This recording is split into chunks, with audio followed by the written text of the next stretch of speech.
Uh, good morning. Thank you for joining Morning. us today. Thank you for having me. Yes. We're joined by Yvette, the Cannabis Queen Kent. We met down in New Orleans, and she comes to us with, just the most positive energy, a lot of wisdom, a lot of experience, and some leadership and some inspiration in this cannabis industry. So thank you so much, for spending some time with us, and excited for the opportunity to, just help spread your story and your message and whatever it is that you want to, bring out into the world. Thank you for having me first. I was really overwhelmed when you guys called and said, "Hey, let's do this," because you don't expect people to do things like that. And when I went to New Orleans, it was my first experience being around a group of minority cannabis entrepreneurs. Yeah.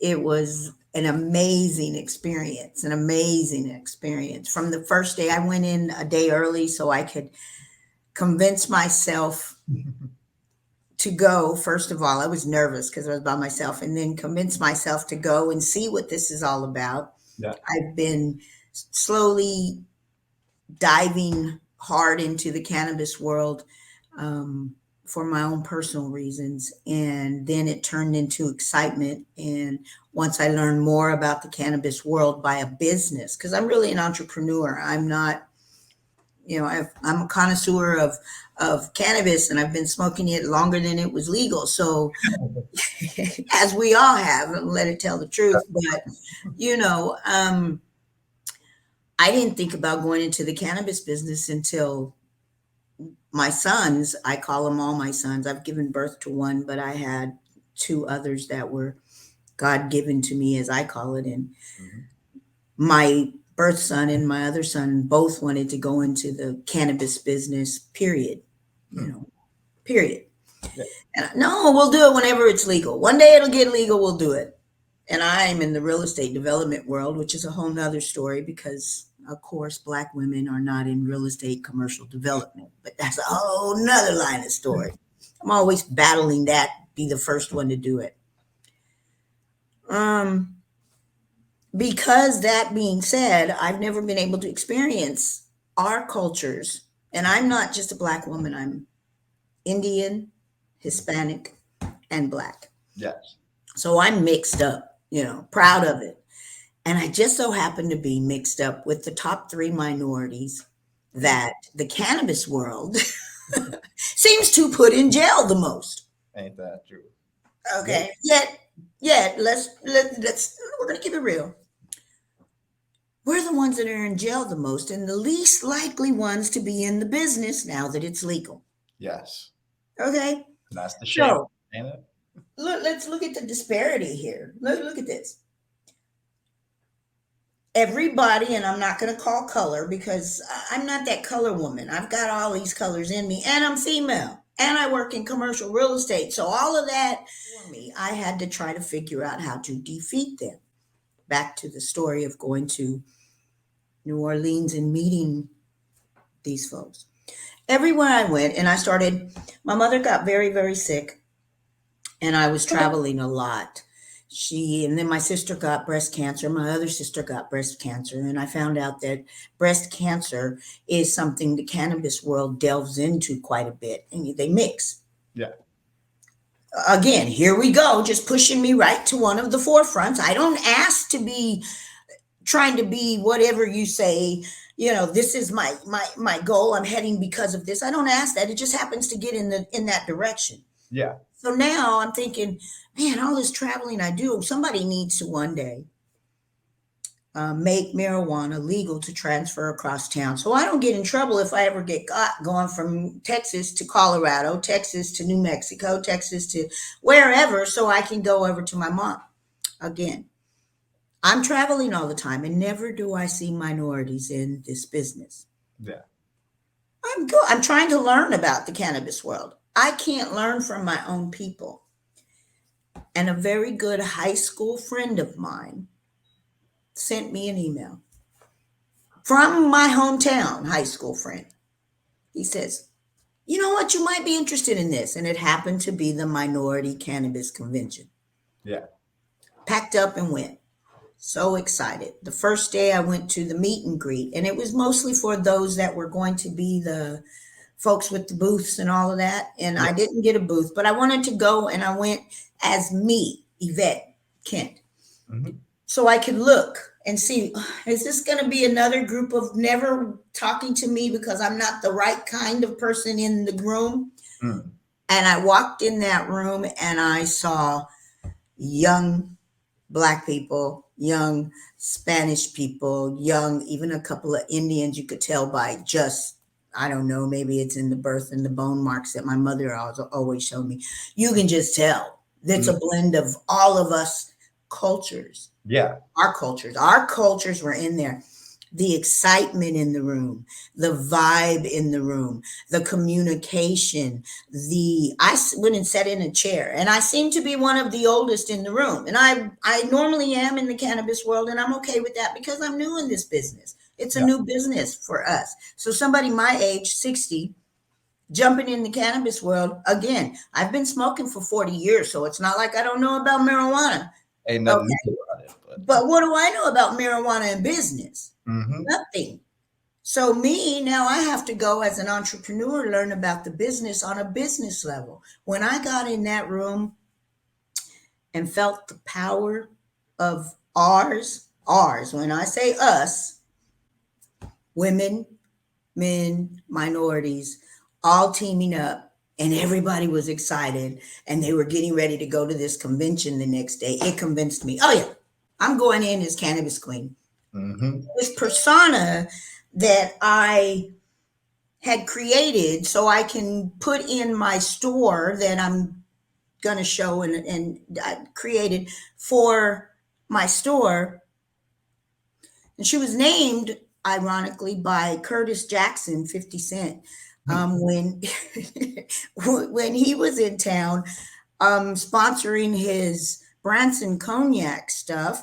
Yeah. He came into town, and I said, how do I get close to somebody like that?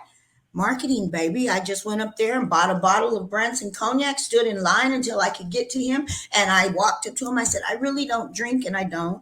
I said, but I had to get to you because I want to talk to you about marijuana. And he just thought I was insane. He started laughing, and he said, well, if that's not a Cannabis Queen move. And there it is. There it is. I said, I like that. He talked to me for that long because he was doing his thing. And I told him I was going to do this business. And he says, you know what? If you do it, come back around. He thought I was playing. So the next day I found out where he was going to be in Dallas. He was in Fort Worth that first day. Mm-hmm. I found out where he's going to be in Dallas. So what do? Went right back over there. Found him all the way to Dallas. And sure enough, I dressed different. I brought my little portfolio, stood in line, bought another bottle of Branson cognac, and I don't drink. Mm-hmm. Okay. And when I walked up, he recognized me and he said, the Cannabis Queen. I have been the Cannabis Queen. He talked to me for a good whole 5 minutes. And people may think, well, why would she say this story? Because you don't get that opportunity often. Yeah. And I want us people to know that's how you get those opportunities. That's how you get them. Yeah. Okay? And I got to say, from my perspective, being at the Black Cannabis Expo and Conference down in New Orleans, we had a booth. And when you walked into the room, all heads turned and it was, who is she? And you walked in with such confidence and just, hello, everyone, I am the Cannabis Queen. And that's what made me do it. And that power, really just radiated off of you and inspired a lot of this. It's such an inspiration. And so thank you for bringing that and for telling that story. I mean, that's where I got the Cannabis Queen thing. Mm-hmm. Luckily, he stopped a minute to talk to me. He gave me his personal attorney's business card. He said, whenever you get done what you're really trying to do, you talk to me later. And I'm still planning and developing I'm not there yet when I'm talking to him then. But when I walked into the cannabis convention room, like you said, I had convinced myself the day before because of the vibe of walking into the meet and greet. And there were so many young people. And I knew the cannabis queen would get noticed much more than a 60-year-old elderly woman if she walks in there with thigh-high boots and an afro. I knew that. I knew that, right? I thought, oh, yeah. I need to make these people see me so I can tell them what I'm trying to do. And then maybe I can get help because, again, I keep bringing up that 60. I'm ready to retire, y'all. I've been working in real estate development, building commercial real estate shopping centers, malls, high-rise buildings for 35 years. And I'm going to call it the white man's world because it really, really is in commercial real estate. Yeah. That Me Too movement and that racism and that shit, if y'all think it ain't real, I can give you more stories than any of those women that have been out there when it comes to that world. Mm-hmm. All right? That being said, that world brought me here. And then I see our people, when I get out there, are being blocked the same way we've always been blocked. And then I go to a national minority cannabis convention and I meet the most wonderful, powerful group of youngsters. Example, you and others. And you guys you took me, you embraced me, you made what little fear I had when I first walked in that room completely gone. You said, oh, no. Next thing you know, I'm on these 360 things. I didn't even know what they were. I'm having pictures being taken. I'm talking. I even got introduced on stage at the last day so I could tell a little bit of my story so I can let our young people know, please keep fighting in this cannabis world, because truth be told, if we do it like I've planned and developed for 8 years and we team up, I mean, if I just teamed up with 15 of the people I saw at the cannabis convention, we'd knock out the cannabis market. Yeah. So can you tell us a little bit more about, what this plan you've been developing is, what stage that's right now, where you're located, just, let us know what the vision is, where you are in the process, and how we might be able to add our own entrepreneurship or ideas or effort and energy. Yes. Starting off, like I said, I've traveled many states just because first my mother was sick and I had to go back and forth to Colorado and New Mexico. Mm-hmm. I then moved to Portland, Oregon for a year so I could study marijuana. Why did I do that? When I was in Colorado, I went and got a marijuana license while I was in Colorado so I could learn about licensing, Colorado, blah, blah, blah. They had just started. My mother got a license or a cultivation license or just dispensary license, so I could open a location. Yeah. Was I going to do it? No. My mother was in the hospital. She was having surgery. My mother, and I have a fear of hospitals. My mother has always been the one that challenged me and said, okay, go do this. And then when my surgery's over, come back. That gives you something to do. I know you want to go and do that funny weed. So go and get and find out what you have to learn. My mother was the coolest. You have to find out what you have to learn about it. And by the time I come out of my surgery, I want you to tell me about the application. Mm-hmm. That's what I did. Okay. Then I went and registered my businesses in the state of Colorado. And next thing you know, because my mother's motivating me and I'm having to drive back and forth to Colorado, I then got me just a little license. Was I going to ever use it? No. But I was able to get all the laws and all that stuff because it was brand spanking new. Okay. They had just started doing marijuana legal in Colorado. So when I got that information, I wanted to learn more. Then my son died. He didn't die. He was murdered. I'm sorry to hear that. And when he was murdered, the DA in Texas said my son's killer settled for 8 years for the killer because my son delivered marijuana when he was 16 in New Mexico. So now we've got an anger issue for me and a grief issue. And I'm traveling back and forth. And I'm learning more and more about marijuana. And I'm thinking, why doesn't anybody transport it? Now my brain clicks into a whole nother section of We got to figure out how to distribute marijuana across state lines. That was distribution company. I didn't want a dispensary. I was studying the more I studied, just like the tax season, everybody learned how to do taxes. Everybody jumped into the dispensary business. You can find one every 3 blocks. Yeah. Why would I want another one? But A plus B equals C. 1 plus 1 equals 2. No matter what you do in math and chemistry, that's how it adds up. So you have to have something to connect to something else legally to be able to move product. Yeah. Legally.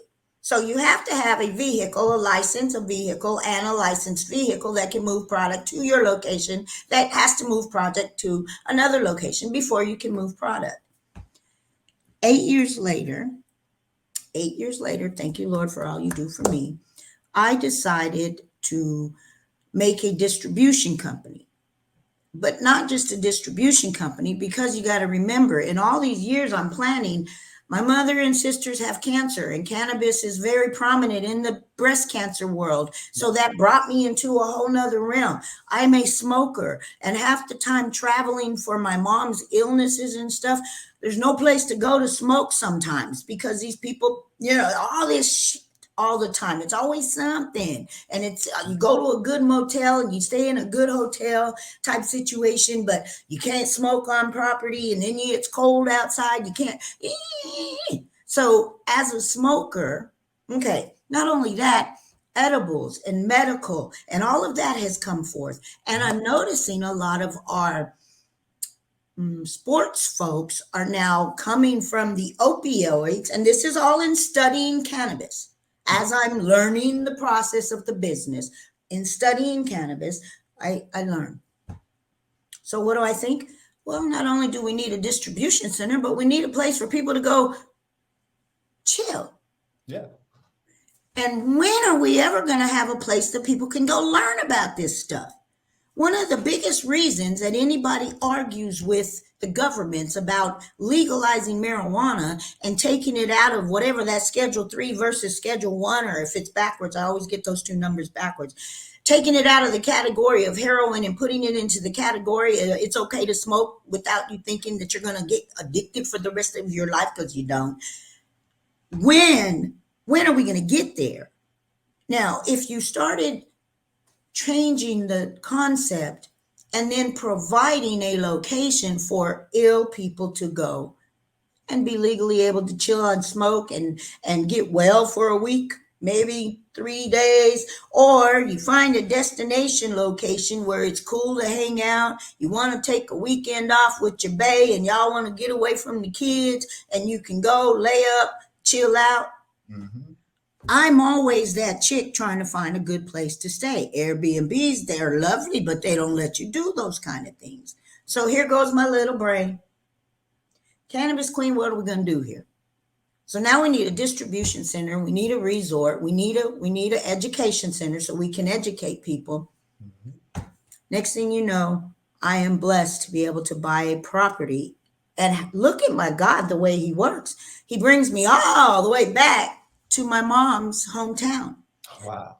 To my son's hometown, where they both are now buried. The story. And it just so happens that it's Tucumcari, New Mexico.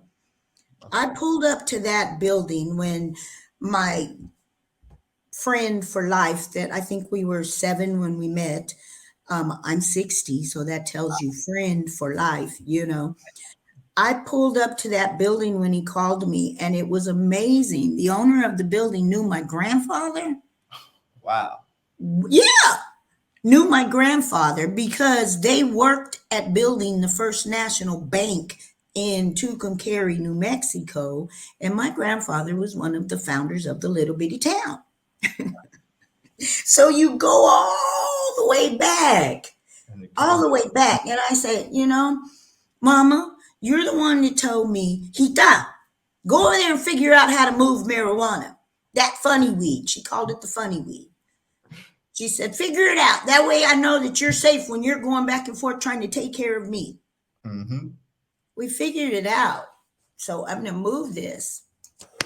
And right behind me is Route 66 Potland. Okay, so that's the location there. Wow. Yes. And it's in Tucumcari, New Mexico. Hmm. 3900 East Route 66 Boulevard. And yes, it is Route 66 Boulevard, the one that's on the music and the songs. And it is the start of Route 66 Boulevard right out of Texas. Okay. Yes, right on the Texas border. 92 miles off the Texas border. Okay. Yeah. You're So right. the hotel right next to it, that's the hotel I just bought. We are still in contract with them because of some legalities on their end, blah blah blah. But that, you know how that goes. But the lounge is there now. Let me go get the one. I keep that one on my wall. I just moved in my house, right? Congratulations. Thank you. 1 second. Yep.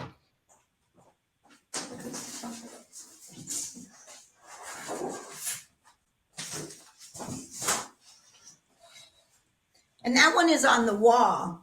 And that one on the wall is 4 stories with a full smoke top restaurant on top. Oh, wow. Okay. That's 2 years from now. That's the projected 2 year from now anticipated. Right now, this very moment. Okay. This is what's on location. Yes. Can you see? Yeah, so you have the 2 stories there in the building, and then your main one is still there. Yep. You've got the Blues Resort. The Blues Resort, I'm gonna call it that simply because everything about this location, it's called Route 66 Potland. Yeah. So everything about the location is all things cannabis. All right. The Blues Hotel, we'll get to that because you got to start at this part because this was the first of it. This is what we thought was going to be a dispensary. Everybody was saying, oh, that's going to be a huge dispensary. It's not a dispensary. What it really is a storefront with a dispensary in it, but it also sells all things cannabis. It has cannabis clothing. It has cannabis whatnots, cannabis hookahs, cannabis. Why? Because it's a consumption lounge. Okay. Okay. The outside patio lounge will be where you're allowed to smoke cannabis at the consumption lounge. You've got 1 and 2 food trucks. Why? All things cannabis. They'll be having food that is made with cannabis. So you're asking business opportunities. Who wants to put stuff in the store and sell their product? Okay. Who wants to come and open up a food truck in a complete resort? Here's another one. Yep.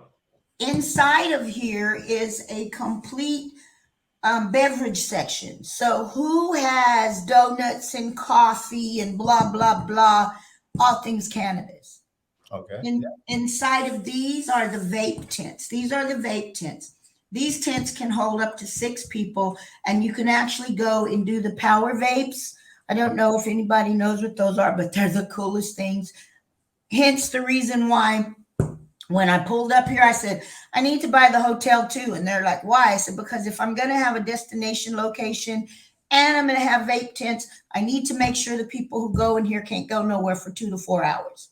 So why not have them either lay up or they can stay over there and spend as much time over here? I don't care what you do. But when you have a place to chill, that way you're chilling. You can either chill out here. You're not going to just smoke and get back on the highway. That's not going to happen. These are for the delivery. This is the courier delivery business. So all you need to do is have a sub license under mine and you can deliver throughout the state of New Mexico. Don't play with me because I'm about to have that border crossing and I keep telling Texas I'm coming. They thought I was, I wasn't. I'm coming. Okay. Back here, I made it look like a little old fashioned. Remember back in the cowboy and Indian days, you had the stockyard? Yeah. And, okay. For the cowboys and Indians, Cannabis Queen. And when you go down the history, and if you really truly go down the history, cannabis came from the Indians Folks don't know the stories. But if you go down, and I'm Indian, so why would I not go back to Southwest where I'm at in the Southwest? My mother is Mescalero Apache Indian, Cannabis Queen Indian, all things Southwest, all things cowboy and Indian. That whole persona is everything is here. So I made the stockyard protection. On the outside is the state flower of New Mexico's cactus, and on the inside is the state tree cactus. So if you think you want to jump over the fence and try to jump, go for it. I ain't even going to stop you. I'm from New Mexico. Y'all don't play. We don't get on no barbed wire fence. Yeah, we're not doing barbed wire fence. We're gonna let you jump right on in them thorns. And we do mesquite bushes too. So if you don't know what those are, mom and daddy, y'all don't know nothing about those. What call extension cord whoopings? Go out there and get them to braid you a mesquite bush. Then you know about a whooping. So don't play with me. Okay, I'm old school. Anyway, back here are the grow houses. Okay. Grow houses. How many growers out there think they might want to be specially up in here and special in there, and you get to sell out of wherever we get to go because of the trucks? You lease these from me. Okay, and each of them got a name, and you can do whatever, you lease whatever, but you got to keep with the name of the grow house. But edibles, you've got extracts, you've got, I don't care what you got to grow in there. You got to produce product. Your product has to be productive. Your product has to go in here. Your product has to get out there to sell. Your product is going to be completely in Route 66 and served at all times. The whole place. You will then have tours. So if you want to go into grow houses and pick your own bud because you're staying at the hotel for a week, you got a tour to go to. We're going to have AV stations. These are those charging stations for, what you call those little motorcycles and stuff. Those you guys like to drive and stuff. There's the mountains and the hiking and all that in the background. Yeah. So we can do what we call glamping.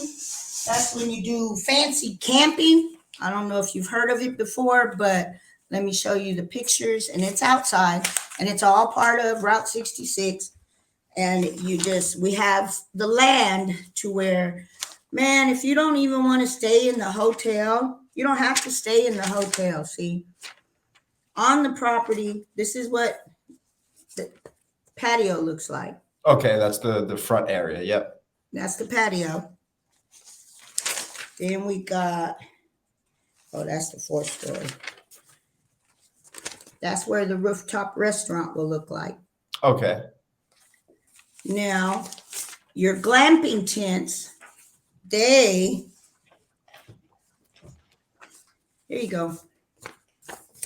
This is outside. So if you're the person that wants to go and chill, you're going to be in a big circle, like back in the day when they had the chuck wagons and the stage coaches would go and all of that. It's going to be set up like that, but you have these kind of tents. Okay. See? Now, they look pretty cool, but they're modernized. So, you can stay a week or two. A week. Yeah, they're really nice. They're right outside, and it's the Southwest. So there's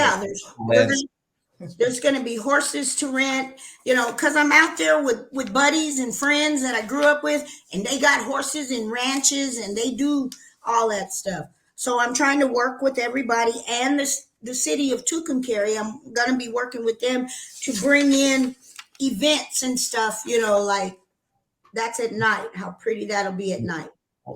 So if you're staying and you want to stay in one of the tents, then you get to go glamping, and it's just like renting a room, except you're going to be on the outside and all like that. The inside of the tents are pretty glamorous. So you end up looking like this. And they sleep 2, 4, 6, 8, up to 12. Oh, wow. Okay. So you have, full service hotel with the glamping option out in the beautiful Southwest. Correct. It's very, very beautiful space. And of course, you know, you have all this experience in development. So why would it be anything less than this amazing? I think that, but then again, that's me because it's me. Um, I want to tell you the truth. I've worked so hard on this. I think it's the best thing in the world and the best setup. A lot of folks says, yeah, yeah, yeah, yeah. But see, I really got a business license to do all this. I Mhm. just haven't done it because I'm waiting to get everything. I don't want to open up just the one part. Yeah. I don't want to piece it together because that's what we always do. Now, a lot of people say to me, well, how come you haven't opened up, Miss Yvette? You still haven't finished it. If anybody out there in this world thinks that opening up a marijuana business is cheap and you can do it for cheap, they're absolutely insane. They are insane. And whoever told you they can give you the entire detail of it for $15,000, please bring me the $15,000 and I'll tell you what they tell you, and they got it online too. So I'm just trying to keep it real with y'all. Please don't believe that it's cheap to be in the cannabis business. And actually, if we teamed up, if all of us that are in the cannabis business started putting our money together, I wouldn't have taken 8 years to build this thing by myself. Don't I say by myself? I'm going to be honest. I do have angel investors. I do have some angel investors. There's not one investor. There's not one investor that has put in any more that'll give them more than 2%. That's how much folks don't realize. I've spent a lot of money, Yes. a lot of money just learn to learn about what I was going to put myself into, Mhm. not even to purchase, not even to get the licenses, just to learn so I can know exactly what the hell I'm doing, because it is still federally against the law to do cannabis. So anybody in cannabis can still go to a federal penitentiary for cannabis. Mhm. Anybody in cannabis working on anything else and using any of their other money on cannabis can lose their other money legally. The federal government can have a conniption one day and decide we all get to be shut down and go to jail. All Yeah. right. That's a fact of life. Yeah. And then knowing how to navigate that and figuring out, like, you know, what role you're going to play, what risks you're going to take. That's a study in and of itself, you know. And who's the most people they lock up first? Okay. So when you want to know what platform I really stand on, cannabis expungement of our brothers and sisters in Yeah. jail. Yes. That is my platform. Expungement of our minorities in the cannabis business. It's time to start opening the prison doors. Hmm. And your excuses are always they need to be better educated, they need to have a job, they need to go to parole, whatever the hell y'all got them going to, whatever. My location should employ, if I do it right, minimum of 75 to start. If it grows to where I would like for it to grow, I should be employing 200 people, but I don't want to just employ people. What I want to do is bring them up out of the system, put them in there to learn trucking because there's a courier service there and you can get licensed to do it, to learn how hospitality because there's a hotel and you can get licensed and certified to do it, because there's a growing facility there and you can get taught how to grow and learn how to do it and make it a certification, because there's food there and we could be teaching people how to cook and how to make stuff like that. I want it to be the very first cannabis wellness resort that actually is an education center. Okay. Boom. And then we as a whole, if we all team up and do it, we're just rotating all of the money back into ourselves, Hmm. taking them right out of prison, putting them into whatever education group. And there's 7 or 8 different educational groups you can be in that organization. Boom, boom, boom, boom, boom. Tucumcari, the way Tucumcari was born, Tucum is for Prince Tucum when he was a Indian, and Carrie is for Princess Carrie when she was an Indian back in the day. They fought and died like the Romeo and Juliet story. Now you got the town called Tucumcari, and Cannabis Queen has got a university. She's from Tucumcari. Why not have the entire doggone kingdom in Tucumcari, New Mexico, and run it? We as a people, we as a minority people can handle that. And if we all teamed up to do it, I swear, I think it would work. And we would be a force. We would be a force. Notice I don't keep saying me. I just happen to be the one that can open the door. I'm tired. I'm 60. I'm ready to let you youngsters in here. Y'all get Cannabis Queen every year. We need to set up. We need to set up what is scholarship funds to where there's a Cannabis Queen fighting for that scholarship, and it's a top-notch scholarship for a historical Black college, so she or he can go to whatever college they have to good grades and do all this and do all that and do all that and put in their applications, and everybody that's a part of the whole world of the Route 66 Potland contributes to the fund. Now what are we doing? Everything that everybody says we can't, creating generational wealth. Yes. And that's the goal. So I'm trying to stand on the platform of remove our people from prison. Let us have them back. We will put them to work in the same damn place that you put them in jail for. Yeah. They're more knowledgeable than most of us any damn way. So let them out. That's how they made their living. Yeah, that's why they're in jail. Let them out. We need them over here. And if you think this is the reason, well, they're employed. They're gainfully employed. They're getting educated. All those things you put on your little check off the list box, they're checking off the list. Why can't we have them? Why can't we have our people back? Because we might just elevate if you give them to us, right? That's the problem. So that's my stance. And that's where I'm going with Route 66 Potland. Potland, Oregon LLC. It is full blast charging. A young man, Jake Granger, he let me come down there and study marijuana under him for 8 months. Oh, wow. Yeah, I was partners with him in the business down there. I got it started, actually. I'm the one that remodeled the store and did all of that and painted it and got everything. Took the first delivery in, and then COVID hit and I had to come back to come back to Texas, but I didn't stop. They did Portland. It was too far, 1,700 miles away from my 2 kids. And it's too far with COVID. So I needed to be down here, and COVID took forever. So I just found a place closer. I didn't stop. I just went to a different state. Now, do I still have Portland?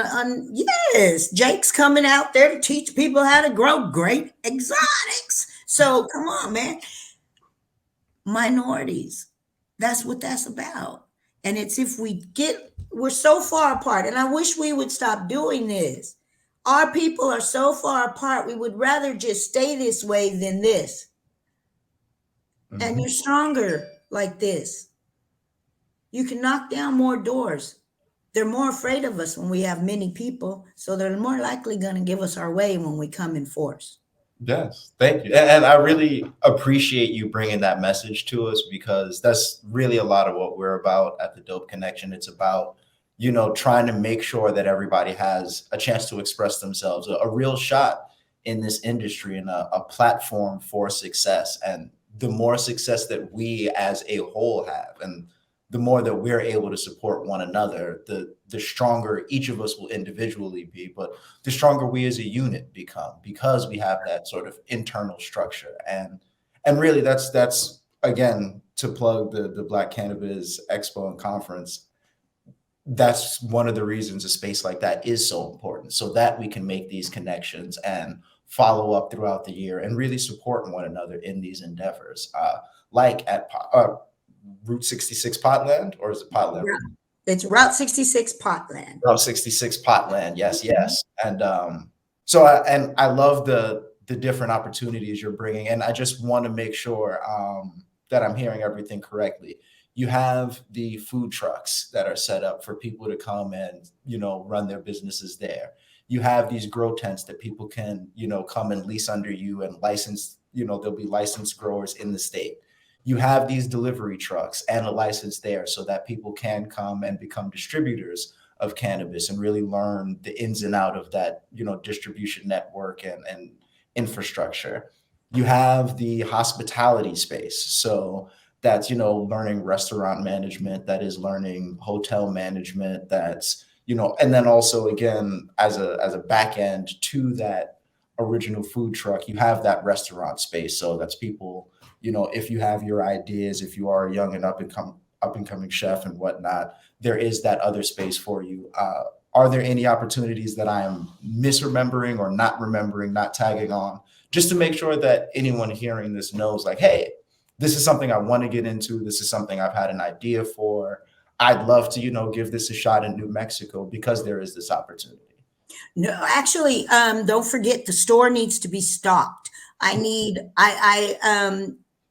see, hyperlinks, coolest products, man. I want some of their stuff in my store. There were two ladies that had some custom clothing. Now, speaking of custom clothing, Cannabis Queen she's now a brand. She looks different. She's not this. I still wear my jewelry and all that stuff, but Cannabis Queen, she comes out, let me show you real quick. Mm-hmm. She's got wigs and stuff. You see, she be doing things. Got some real character. Yeah, she's a character girl. So she'll come out. Wow. She'll come out like this. See, these are her crowns. She has crowns. So she will come out and wear her crown in a heartbeat with one of her outfits and walk around. Yeah, don't play with her. She will change.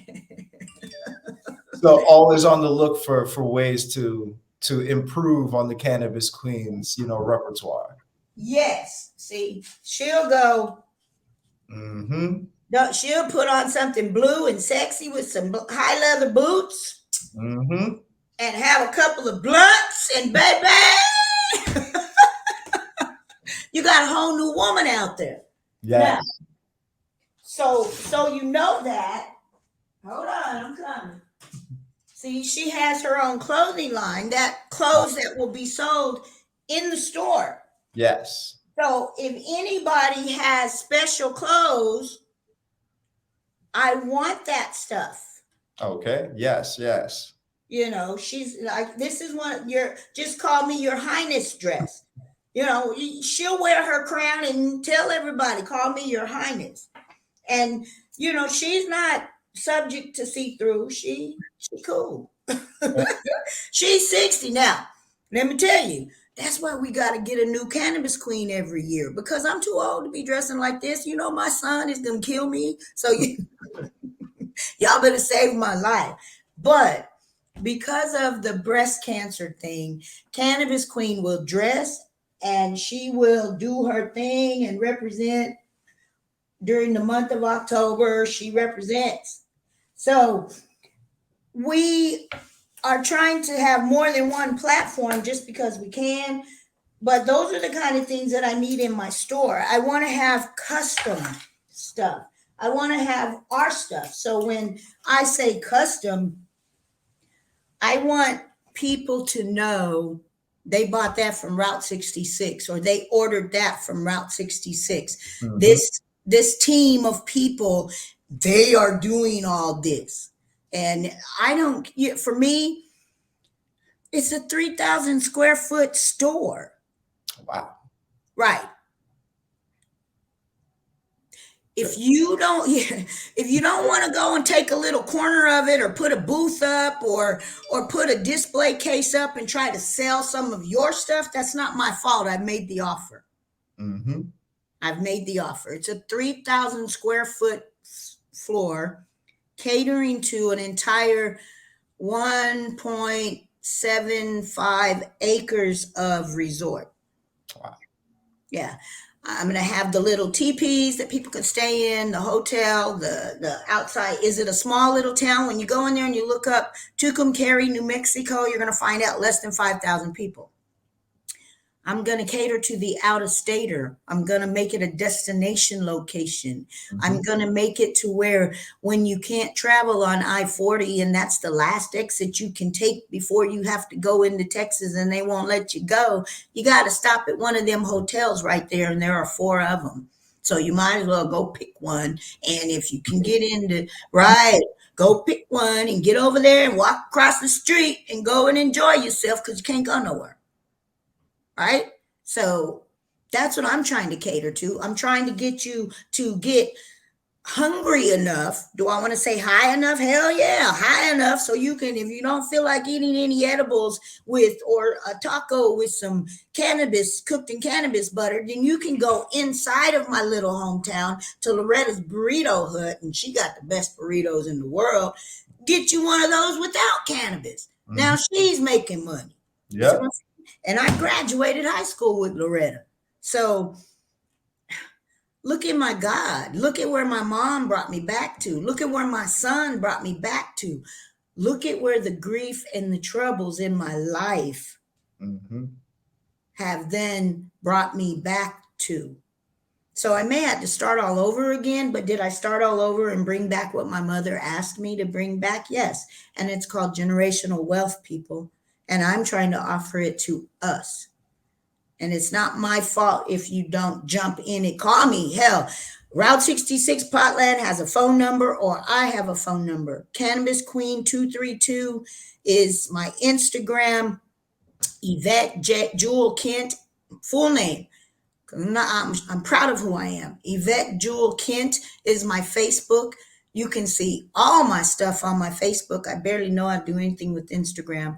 I don't know anything about Twitter. I promise I don't. That TikTok, I've started learning how to watch those things, and they're hilarious, but how do you do them? I don't know. I just learned how to do a reel. So Lord, no. I'm going to hire somebody. I'm going to hire somebody that knows how to do all that, because I don't.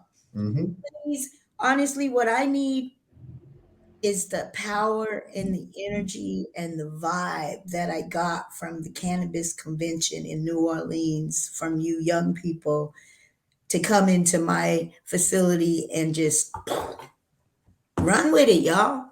I brought it. What you want with it? So yes. So I mean, we'll definitely make sure to leave up, all the ways to contact you. We know that it's Route 66 Potland out in, it's Tucumcari, New Mexico. Tucumcari, New Mexico. It's right on Route 66 Boulevard, 30 Route 66 Boulevard, if I remember. 3900. 3900, okay. 3900 Route 66 Boulevard, right outside of Texas. And this is going to become, the premier destination spot in the Southwest for cannabis.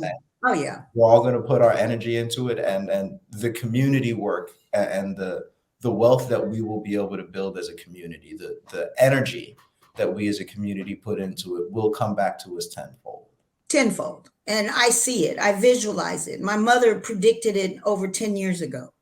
And she's not gone. She's now gone off this earth, buried in that dirt. So I already know that it's nothing but blessed. Yeah. It's nothing but blessed. So yes, and thank you so much for even talking to me. I'm in tears already, so I'm not gonna be a big baby, but I am. Thank you so much for speaking with me and for sharing all that you did. You have such an amazing story, and it's really wonderful to see people who are successful wanting to spread that success and wanting to share it and wanting to involve the next generation so that we can continue down this positive path. And I really want to thank you for being so open and being so willing to be that person, to be that leader, and to really take that spot at the forefront, saying this is what we need to do, and I'm going to just do it. So it's greatly appreciated. Before we close out, if there are any parting words of wisdom, any last minute projects that you may have on the side that you want to support, any particular exoneration or expungement organizations that you're affiliated with or that you know of that you know would like people to just learn more about? Just parting words from you before we get out. No, nothing, no parting words except to say God is good to me, and hard work brings profit. That's Proverbs 14:23. You stand on his word, you stand on what you believe in, stand on yourself. Don't let nobody ever tell you you can't do it. Never let someone else tell you you can't do it. That is when you tell them you can and you do. And you always prove them wrong. When they tell you, no, you can't do that, you always prove them wrong. That's where I've been my whole life, always proving everybody wrong that we can't do something. And I'm about to distribute marijuana across state lines legally. Yeah, we can do it. If y'all can do it, we can do it. But I'm going to retire, so y'all come and do it for me, please. Yeah. Thank Bye. you. Thank And have a you. wonderful day.